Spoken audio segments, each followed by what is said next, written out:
sans doute votre plus grand succès, c'est celui-là. You're talking about Nespresso, right? Yeah. What else? What else? What else? Le fameux What else de Georges Clooney, un expresso à la main. Et alors, j'ai appris dans votre livre que ça aurait pu être Sharon Stone et pas Georges Clooney. Oui. On a eu du mal à choisir. Et en fait, c'est l'annonceur. C'est le président de Nestlé qui a choisi.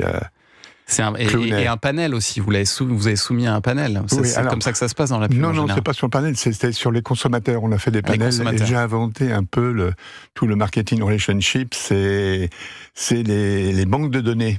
Ouais. Et là, j'ai pris des risques. Enfin, mon secret, c'est la prise de risque. Ouais. Je trouve que dans les systèmes de management, il faut des prises de risque.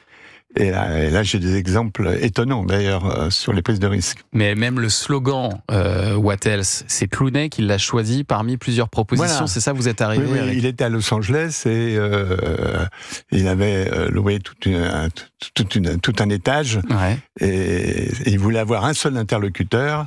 Et c'est pas moi, hein, c'est un de mes collaborateurs qui faisait l'aller-retour et présentait des scénarios. Et c'est lui qui sélectionnait et qui a choisi What Else. C'est dommage, hein, j'aurais bien voulu que ça soit l'agence. Mais, bon.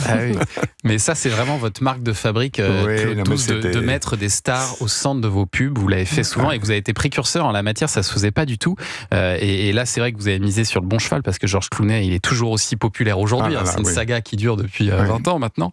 Mais c'est une stratégie qui peut être risquée parce que s'il y avait eu une casserole sur Georges Clooney, ça aurait pu coûter très cher à la marque. Est-ce qu'on y pensait à l'époque? Oui, mais là, je peux vous citer plusieurs exemples sur la prise de risque.